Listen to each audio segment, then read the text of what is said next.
ভিডিওটি যদি ভালো লাগে তাহলে একটা শেয়ার করে দিবেন। ওই নদীর মাঝে একটা মাছ মনোযোগ সহকারে ওই মাঝি ভাইয়ের দুরুদের আওয়াজ শুনতেছে।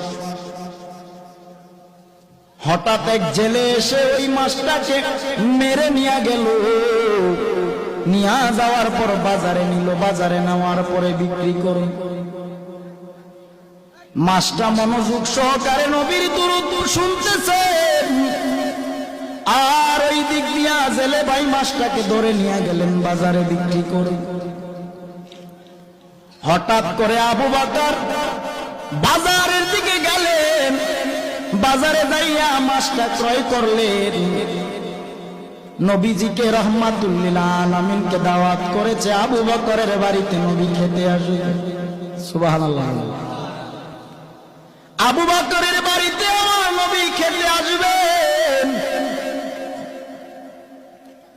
মাছটা কিনে বাড়ি নিয়ে বিবির কাছে বললেন, বিবি তুমি মাছটা সুন্দর করে রান্না করে তৈরি করে নাও, রহমাতুল লিল আলামিন আজকে আমার বাড়িতে খেতে আসবে।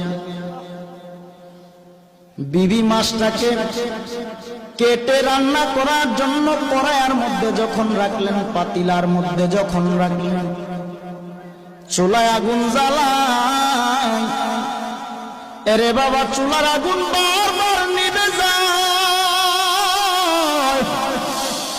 আবু বকর চিন্তা করে দেখলেন মাছটাকে রান্না করার জন্য রেডি করে আগুন নিভে যায়, চুলায় আগুন জ্বলেন। নবীকে দাওয়াত করেছি, নবী খাবে, কিন্তু মাছ রান্না করতে না পারলে নবী খাবে কিভাবে? আবু বকর নবীকে দাওয়াত করলেন, রহমাতুল লিল আলামিন চলেন একটু আমার বাড়িতে যাবেন। নবী গেলেন। যাওয়ার পর আবু বকর সম্পূর্ণ ঘটনাটা খুলে বললেন, নবী মাছ ক্রয় করলাম, বিবিকে দিলাম, কেটে রান্না বসাবে, চুলায় যতবার আগুন দেয় আগুন নিভে যায়। আল্লাহর নবী রহমাতুল লিল আলামিন ডেকে বলেন, ও আবু বকর, দুনিয়ার আগুন কেন জাহান্নামের আগুন এই মাছটাকে পোড়াতে পারবে না? বলে কেন? নবী আমার ডেকে বলেন, ও আবু বকর, মাঝি নদীর মধ্যে আমি নবী প্রেমে পাগল হয়ে দুরূদ শরীফ এই মাছটা মনোযোগ দিয়ে আমি নবী দুরূদের আওয়াজ শুনে